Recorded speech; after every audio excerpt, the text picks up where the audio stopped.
तेजस्वी यादव आज फिर wheel chair पर चुनाव प्रचार करने निकले। पटना एयरपोर्ट पर पत्रकारों से बात करते हुए गिरिराज सिंह के उस बयान पर जिसमें उन्होंने कहा है कि तेजस्वी यादव अपहरण शो कर सकते हैं, जंगल लव शो कर सकते हैं। तेजस्वी यादव ने कहा कि बेकार की बातों पर हम नहीं बोलते हैं, उनके पास कोई गंभीरता नहीं है, कुछ भी बोल देना है। उन्होंने सवाल किया कि प्रधानमंत्री 75 साल के बाद मार्गदर्शन मंडली में कब जाएंगे। हमको विश्वास है वह जाएंगे, वह अपनी ही बनाई हुई नीति में मार्गदर्शन मंडल में जाएंगे। युवाओं के लिए बनाई गई अग्निवीर योजना पर बड़ा सवाल उठाया है और कहा है कि युवाओं को 4 साल में बेरोजगार कर रहे हैं, खुद 75 साल के हो गए। तेजस्वी जी, आपने कहा था कि हम जॉब शो देंगे, लेकिन गिरिराज सिंह ने कहा है कि आप लोग अपहरण शो कर सकते हैं, जंगल राज शो कर सकते हैं। देखिए, बेकार की बातों का,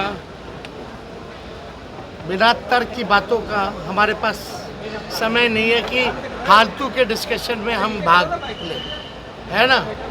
कोई गंभीरता है नहीं, कुछ भी मुंह में आया बोल देना है ना। इसी तरह का आरोप है, बेकार का है, इस पर कोई टिप्पणी हमको नहीं करनी। लेकिन आप लोग को बता दें कि प्रधानमंत्री के गलत नीतियों के कारण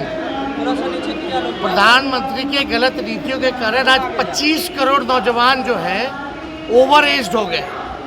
यानी जो युवा ओवर एज्ड हुए हैं वो बेरोजगार हो चुके हैं, बहाली नहीं निकल रही है, कुछ नहीं हो रहा है, नौकरी नहीं मिल रही है, तो ओवर एज्ड हो गए 25 करोड़ युवा बेरोजगार। यानी 25 करोड़ जो ओवर एज्ड हुए हैं उनके भविष्य के साथ खिलवाड़ किया गया। और 25 करोड़ जो संख्या है वो मामूली संख्या नहीं है। और प्रधानमंत्री जी ने खुद नीति बनाई थी कि 75 साल के बाद जो है मार्गदर्शक मंडली में लोग जाएंगे। तो हमको विश्वास है कि अपने बनाए हुए नीति में प्रधानमंत्री मार्गदर्शक मंडली में जाए, है ना। और दूसरी बात, अग्निवीर योजना भी जो इन्होंने बनाया है, यानी 22 साल में रिटायर, तो उसके बाद नौजवान क्या करेगा। तो इसलिए ये गंभीर मसला है।